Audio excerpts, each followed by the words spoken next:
Hi everyone, welcome to the Green Room. We are now on episode 18. I am here with my colleague Nick. Hi Nick, how are you? I'm very well, James. How are you? I am very well. I've had Good. an excellent week. Oh, I was just going to ask you, how was your week? It's But been you've answered excellent. that. Thank you. It's been excellent. How are you getting on? It's good. The Cricket World Cup is on. Yeah. So don't know any results yet. We had the football back on. I missed it, I have to say, after the Premier League season finished. So it was Champions League. Big game this weekend. Champions League to look forward to. Very nervous. By the time we do episode 19, Yeah. we'll know the results. Probably. I don't want to say it because I can't. Yeah, don't want to get in trouble. But come on, Liverpool, we can do this. Yeah. You can hear my strong Scouse accent. Mm. Right, what are we talking about today? So the title is "The Truth About Nuclear Power." Right. So I feel there's going to be some hard truths, but I feel on a green blog, a lot of people are going to find this a little bit controversial. they might do, yeah. But I think it's just it's a kind of prelude, a precursor of things to come, actually. So I think the aim of today's episode is just to kind of introduce nuclear power itself, talk a little bit about, I guess, the controversies, shall we say? Why every time that it sort of gets publicly mentioned, it doesn't get much public support. Okay. But then, and just kind of briefly, why it's a credible energy source and why we shouldn't kind of discount it as well. Okay. Amongst kind of other things. Sounds good. Sounds good. So if you were excited about listening to this, how would one listen to it? I mean, I do this every week. I'm trying to encourage you. We had a very successful week last week in terms of subscribers. The numbers jumped up. So we're looking good. So I think my reminders are useful. Mm-hmm. How, Nicholas, would you listen to the Green Room? So, see, I've forgotten, but don't you worry, because every time I forget, I go onto the GreenAge website. So I go www.thegreenage.co.uk. I scroll to the top, and next to the energy saving guides, to the right of it says our podcast. I click through, and that goes, then I see all the means of. God, that website's very quick, isn't it? It is quick. So you can find us on Apple iTunes, TuneIn Radio, Spotify, Stitcher, and obviously Podbean, which is the kind of method that we feed it out on the website, and that's the podcast itself. If you like the more interactive, if you like the visual things, I get it. I can see why you like the visual. So that's YouTube.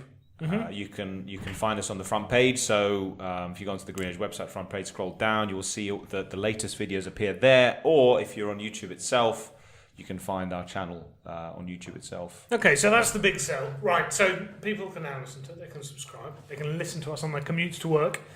So, what is nuclear power? Oh, by the way, hold on. Just to introduce, we do have Harry here. Hello. She doesn't want to come on camera. She wants an air of mystique around her. But she's here as well, so you will hear her chiming in. Yeah, I say all the intelligent and enjoyable things. Yes, exactly. What is nuclear power? Nuclear power, in its simple terms, is a way of generating lots of energy. It is done by a nuclear reaction. So, in its onset, it's got a fuel type. Mm-hmm. That fuel, majority of cases, is uranium. So uranium is an element found in nature. So what we do is we extract that fuel. Mm-hmm. We do some science stuff to it. So in kind of really simple terms, it's called uranium-235. We fire a neutron at it, make it very unstable. And when it's in its unstable format, it tends to react and release lots of energy. Okay. So that splitting of that reaction creates lots of energy. If we capture it, we then kind of release it by powering turbines and steam, and then kind of the conventional way of generating electricity. Okay. Oh, you should be a science teacher. I remember my GCSEs like all like these, the back of your hand. Yeah, exactly. Well, they were only like 10 years ago, weren't they? Yeah, exactly. I'd need to kind of remind myself all the time. But no, it's so it kind of relies on the fuel itself. The positive elements of it is relative to the amount of fuel that you use, you can generate lots of electricity in one concentrated space to potentially power a lot of the energy use for that nation or country. Mm-hmm. So, for example, if we look at cases in Europe, France gets typically 90% of its energy from nuclear power.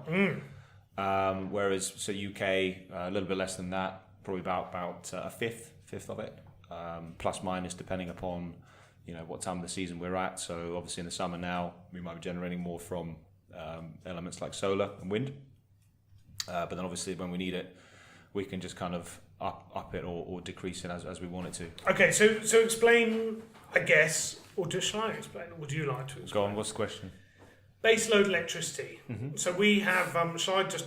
You can... I'll fly through this bit. Go So for basically, your, we forte. produce, so in the UK we have a energy mix, and it's all the different things that are producing energy. So as you said, we have solar, we have wind, we have gas, we have nuclear.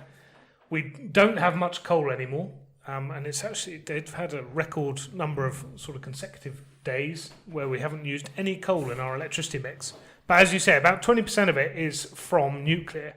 Now, the difference is, obviously, wind power only produces electricity when the wind blows. Solar only produces electricity when the sun is shining. We need to have a relatively predictable energy supply, energy generation within our energy mix, right? Because, we know that at halftime of the Champions League game on Saturday, people will be rushing to the kettle to go and turn it on, Yes. right? And at that moment, there'll be a big draw on electricity. Now, if the wind's not blowing and the sun has gone down, it may not have done by that stage, but if we're not producing electricity from these means, I need to know that when I press my plug on, I can pull electricity out. So nuclear is a really nice way to do that because it's very consistent. It's producing the same amount of electricity, and it's very, very easy to predict how much we're going to be getting at any one moment from it. The issues are that it is very difficult. You can't just turn it off. It's not like an electric switch I can turn on. It's got to be cooled. It takes a long time, right? And so obviously they do go off from time to time because they need to fix the power plants, and they need to, well, not fix, but maintenance on the power plants. But on the whole, these nuclear plants are just staying on and they're running. So what they provide, what's known as baseload electricity. So this is like if I'm running my nuclear on, all the time, and it does 20% of our electricity mix, I've then got my wind and solar, which fluctuate during the day. And then I've got my gas, which is, to be honest, what we produce most of our electricity from now. And obviously, it's a lot more easy to turn that on or off because you're either burning the gas or you're not burning it. And therefore, that allows you to tinker with the generation and therefore match what people need, what people and businesses need in terms of their electricity. I was going to say it was quite interesting. So in the 70s, before we discovered large deposits of oil and gas in the North Sea, the commentators at the time all predicted a nuclear revolution. So i.e., we would go with the direction of what France has gone to and just build kind of nuclear power stations all over, and then have storage energy. Things like storage heaters, which can take that base load at night, store it, and then distribute that heat during the day. Hence, why a lot of properties at the time had these kind of storage. But there are issues. There are issues. I mean, going to France very quickly, they have so much nuclear going on, and you can't turn these power stations off at any stage, really. So when demand drops right down to nothing, they have a massive surplus of electricity, and they need to get rid of it, essentially. So they are getting rid of it to neighbouring countries, and I think in some cases we use some, but I think they're actually paying people to take the electricity because they can't get rid of it in any other way. So it's quite an interesting balance. And so in the UK, we do have a whole mix, but in France maybe they're too nuclear. Okay, so that's kind of describes baseload and how it works in our energy mix. Do you want to give us a bit of background on nuclear power in the UK, when it all started? So Harry quite kindly prepared us a little brief with a few facts and figures. So thank you, Harry, for that. So first full-scale plant, 1956 in the UK. So this is an old technology now. Yeah, and it sort of very much came from that sort of era. I think it was, for me looking at it, in my view, the way kind of scientists and people thought about it at the time was a very honourable way to basically use a fuel that, like uranium, for instance, that you could extract and just generate a lot of electricity. And they just thought that's a kind of a good way to power everyone's needs. but then over time, kind of controversies sort of took over. But anyway, so as you said, 20%, about 9 gigawatts. Sorry, gigawatts. No, I like gigawatts. gigawatts. They should rename that word. But most of them are sort of scattered in England, I'd say. So Scotland doesn't have any nuclear power plants. And then the two big out of the big six, E.ON and EDF, seem to be having the kind of the maintenance and that kind of. And EDF are the French company behind all of the Yes. French nuclear, so they've got a lot of expertise. Okay. So we've got some new nuclear power plants in the pipeline. Although every single time that they seem to announce these things, because of the cost of it and the way it's being rolled out in this country, certainly people looking at the costs and looking at the alternatives and the numbers are not stacking up. But first of all, worth mentioning why we've got new nuclear. So a lot of the power stations that we built are reaching the end of their kind of useful life, essentially. So obviously you build these things for a finite period of time. They need to be replaced with new nuclear power plants. So obviously we can, as time goes on, maintenance of these things goes up and up and up, right? And so what they're looking at doing, and if you look at the actual planned end of life of these nuclear plants, they're all kind of between 2025 to 35, right? So if you about imagine a 35 to 50 year lifespan, basically. yeah, and if you imagine that we're producing 20% of our electricity from nuclear, to suddenly for that to disappear over a 10-year time frame means that we need to replace it with something. And so, as you rightly say, the government are trying to build new nuclear plants. However, so I was going to say 6 planned, but I'm not sure whether that's going to be realised, because every single time that 1 or 2 look like they're going to, other than Hinkley Point C. Yeah, but even there's no spade in the ground there, is there? Yeah, funders or investors pull out. Yeah. So, how are you going to say something? No, I was just going to say that I think 3 of them are kind of sitting, the plans for the 6, 3 of them kind of sitting around not really doing anything much, those plans. 2 of them are still kind of battling to get a green light. And Hinkley is the only one at the moment that's really moving forward with any kind of momentum. And I think the issue there is that, so in order to build that power plant, they agreed a very, very high price. I think it was 87.5. Oh. There's a coffee machine. It's got a light for its own. So I think they agreed a very high rate. Oh, this is going to be interesting. Anyway, let's just plough on. Plough on, yeah. New coffee machine in the corner. Yeah. There you go. It's gone off now. So they agreed a very high strike price for the electricity they're producing, and so now the unfortunate, number one, future energy plants want the same kind of price, i.e. they're guaranteed a price for every unit of electricity they produce, but it was at such a high rate. Other forms of electricity generation are much cheaper, so it'd be cheaper to put in wind turbines. The issue there is around intermittency, so you are not producing electricity if the wind's not blowing, whereas nuclear should be producing all the time. So it's kind of trying to get this mix right. Yeah, but we also so we need that base load, as you said, just to kind of keep things at a steady level and making sure things in the background work okay. And if you don't have effective storage technology to release stored wind power or solar, then I can see it as an increasingly difficult way to meet the complexities of the demand of the future. Yeah, it's a tricky one. I think, but in theory, with your base load, because the wind might not be blowing and the sun might not be shining, you really need to match whatever your total capacity of renewables. Yeah, you need to match that with either gas or nuclear. I think it's fair. Yeah, because it might not be happening, and if suddenly peak demand goes up to whatever it is, and these things, the sun not shining, wind not blowing, aren't happening, then you've got to produce that electricity from somewhere. Now, obviously, we can import it from other countries, but I think nuclear is really, really important. And so I think one of the biggest issues we're seeing right now is this new nuclear plant in Hinkley C. When we started this blog, GreenAge blog in 2011. Yeah, it had already been in the pipeline for about 12 months. And then it finally got approval in 2015. Yeah. We're now 2019. It's gone nowhere. they're saying it's going to be producing electricity in 2025, this thing, and they literally haven't put a spade in the ground, as far as I'm aware. And so, how is it going to be producing electricity in 2025? I think is 20 billion pounds the cost. Which, compared to a HS2 is relatively cheap. But let me not get started on that. What's interesting about that £20 billion though is that so because they're a private company and it's a risky project, they got that 20 billion on a very inflated loan, on a 9% interest loan. If we had paid for it as a government, we could have got it on a 1% loan. So it's interesting. Surely the government haven't had a. I'm not going to be rude about them. Come on, let's try and go through a whole show. So shall we talk? Shall we talk about why? So the next section, why nuclear power is so controversial.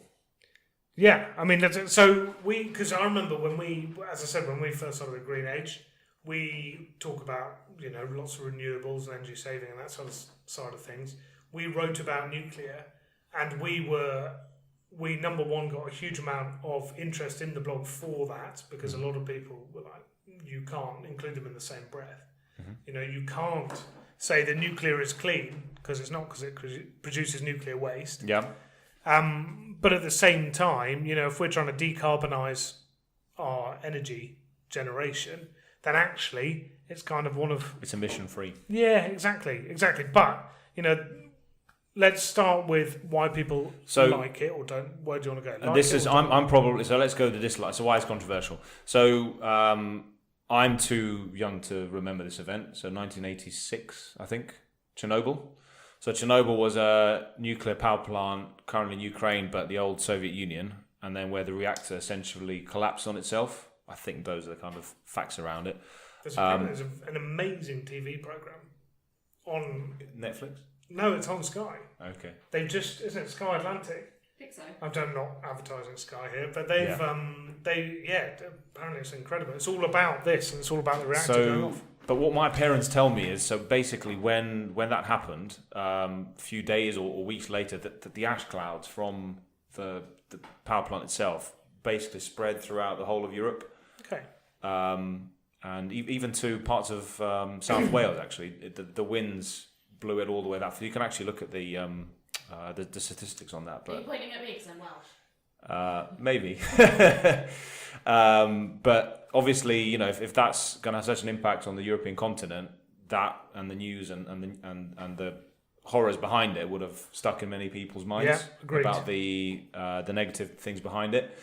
And then certainly the first people that went to obviously deal with the disaster, either some of them didn't sort of come back alive, but people that were in kind of surrounding areas that were affected, statistically, came back with impediments and health problems and things like that. So I'll just read a couple of things that Harry wrote for us. So basically, there's about 28 deaths from... Only 28 deaths from acute radiation syndrome, so that's basically the straightaway deaths. That's quite a few. It's actually a lot less than people think. However, there's 16,000 people estimated to have got thyroid cancer from it. Right. Now that's interesting because thyroid cancer, if you can put a hierarchy on these things, obviously it's not great, but it's kind of one of the best cancers because its mortality rate is only about 1%. So of those 16,000 people that got it, only about 160 people are expected to die from it. Okay. Okay, so I mean, when you hear about it, you obviously hear much bigger numbers, or that's what everyone assumes. Yeah.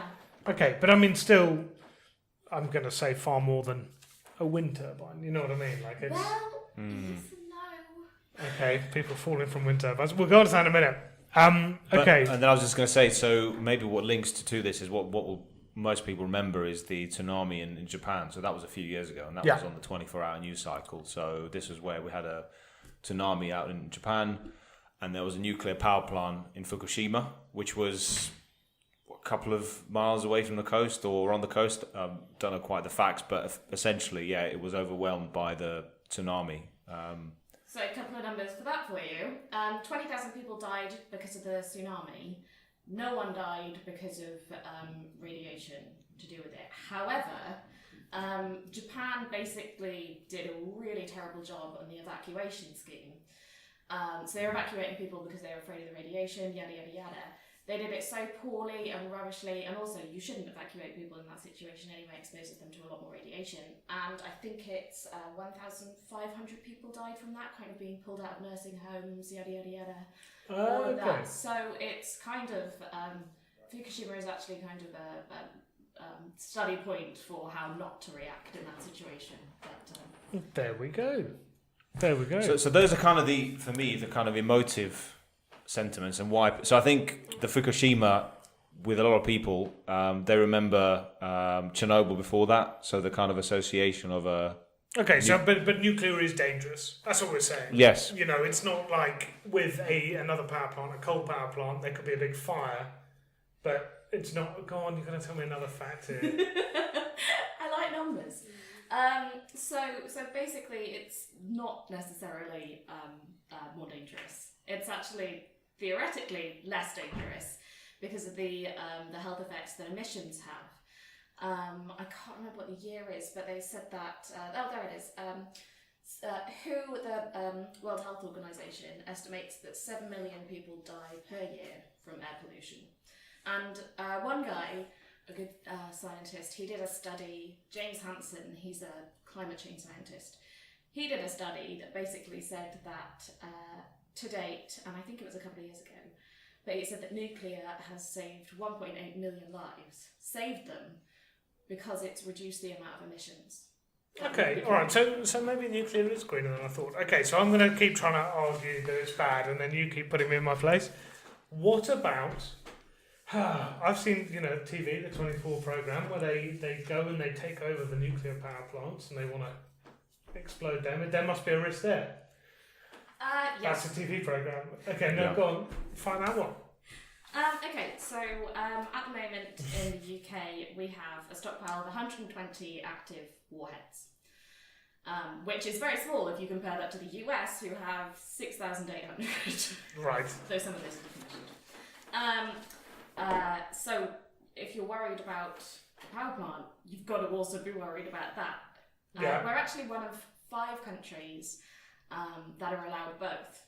Most countries, if you want to have nuclear power, you have to say that you won't make weapons. Yeah. And it's actually a really interesting argument for nuclear energy because you have to prove that you're not using it in a bad way. Okay. This is another interesting things here. Okay. But I mean, so I mean, I'm gonna stop sitting on the fence and just say that with the current design of nuclear power and the way the current technology works, I'm certainly not too much in favour of it. But with a lot of development and some of the scientific research and some of the proofs of concepts that have happened, which we will talk about in the future episodes, I am beginning to be swayed for nuclear power and its future capabilities. But what I would just say against the points against, and these are more kind of sad financial rather than based on health and all that stuff. So as we've seen with Hinkley Point C, in the current format, current technology in the UK, extremely expensive to construct. Mm-hmm. So £20 billion for one. Secondly, so with the massive infrastructure and buildings and machinery and gizmos to run, you need a lot of buttons to push, a lot of people to run these things in the current format. So therefore, again, quite complex to run. And thirdly, the point you've made, nuclear waste in its current format has a lifespan of radioactivity of about 10,000 years. So who is then responsible for maintaining that waste for beyond the next few thousand years? So for me, those are the arguments against. But maybe now we should just talk about the arguments for. Well, I think the arguments for are, number one, you're not producing CO2s, you're not producing the main greenhouse gas, I guess, and the one that everyone sort of attributes to climate change. It produces a stable amount of electricity, or it produces, stable is probably the wrong word, but it produces an amount of electricity that's very easy to predict, all the time. So that's good. And number two, we're not reliant on bringing gas from the Middle East, for example. Mm-hmm. We basically have our fuel rods, and they will produce our nuclear power. The problem with the fact we are so reliant on gas and we're producing hardly any ourselves is that if someone gets really angry with us, they can just turn off the switch and then we have no gas. Mm-hmm. So we're very reliant on other countries for our power. And I've got a quite a compelling argument for. So the late physicist from Cambridge physicist David McKay makes and this is actually a very interesting YouTube video. So what he does, he basically sets out all the different ways that we need to the suppliers of energy, the levers to generate it, ways we can generate it, what are the pros and cons of each source, and how do we sort of move forward. And based on his facts and research, so he basically splits so say if I was to kind of look at the landmass of the UK, because say wind and solar, you need a lot of space, it's quite dispersed, right? So on his figures, based on and don't forget, this is not just powering our houses and businesses, it's also the transportation energy required, right? So, and then for transport to be using renewable energy, you need to switch over to electric. So actually you're going to need to generate another hydrogen. Or hydrogen potentially.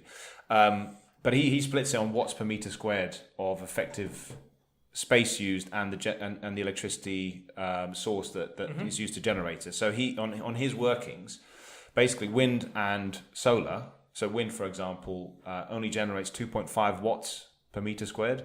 So if we just use wind power to satisfy the UK demand, we'd have to kind of have cover the whole of the UK, or the North Sea. And likewise for solar, 5 to 20 watts per meter squared. Okay. But nuclear power, interestingly, is 1,000 watts per meter squared. So actually, if you upped the amount of power stations, so doubled it or trebled it, you'd have enough there to kind of do all of your demand. I think that, and it's quite telling that, but I think one of the other issues that we haven't really talked about is we're moving towards smaller generations. So we're talking about roofs generating power, wind turbines. I can have a wind turbine at our end of nowhere, it's producing electricity. If I have a nuclear power plant, that is big and a massive part of the grid. We're very, very reliant on that all of a sudden. But becoming if we're trying to move towards this decentralized power grid, then the thought of nuclear doesn't really help that. Do you see what I mean? It's the next episode. So this is how to, and this is how future nuclear scientists are looking to tackle it. So basically, a couple of different ways. So it's recycling. So each. So when you use the nuclear fuel, it's obviously kind of an unstable isotope, and it's still kind of emitting radiation and things like that. So by recycling that and using with other fuel sources, they've found a way to basically reharvest some of that energy potential, but also drastically reduce the nuclear waste, but also produce it in power plants that are a fraction of the size. But I guess that's one for a future nuclear episode. So I think there are technological ways around it, but you're completely right in its current format. Building for sure 20 Hinkley Point Cs is not going to work, because if you build it in, I don't know, the corner of South West Wales, you're still going to have to get it to northeast of England. And then you've got the transmission losses, and it just it doesn't work. So obviously it's going to have to be much more practical, but cost conscious way as well. So it's just going to have to work on the costs. So that's the kind of way forward. That there are, I was going to say, lost my train of thought. That's all right. I mean, so in terms of nuclear, I think this is the first of a few podcasts we're gonna do. I mean, we're not probably gonna do them every week, but it's a really interesting topic, and the debate rages on whether you should consider it clean or dirty technology. Just if there's a thorium scientist out there who advocates thorium and molten salt reactors, give us a comment or give us a shout, because it'd be really interesting to hear their point of view. And that's the kind of area of nuclear technology that is being developed. Yeah. Basically scalable nuclear power plants. Molten salt's pretty cool, quite clever. But I think the problem is because of all of the kind of the perceived negativity and the safety concerns, which Harry's sort of laid out to us, that those concerns are not really there. we've had the isolated incidents. They are still safer. The nuclear power plants still safer and emission-free compared to the hydrocarbons, which generate sulfur dioxide and all the kind of dirty. But I guess I think for me there's still that fundamental that if the disasters so far have been relatively small, but if you're building, it tends to be kind of newer means bigger. Is that fair? So this Hinkley C, if that were to go wrong in a spectacular way, it's not going to be like 20 people and 100 people having cancer. It could be many thousands. True, but there's a lot of ways for a lot of things to go wrong. No, agreed. But I wonder whether that's maybe what sticks in the public conscience, that the thought that if it goes wrong, it could go spectacularly wrong. Yeah, definitely. Everything else is kind of contained. The dangers of it are very real, even though I think that in the public consciousness they're a lot, they're crazy. You see zombie movies in Chernobyl because the people think that everybody has 6 heads or whatever, where actually there's very little evidence for that. Yeah. Well, there we go. And I just so on the what you're saying about the warheads, that's probably a bit more of a concern. Because if the wrong person pushes a button, then that's a. I mean, the warheads thing is interesting. So North Korea, they wanted nuclear power, and for a variety of very good reasons, were basically told they couldn't have it.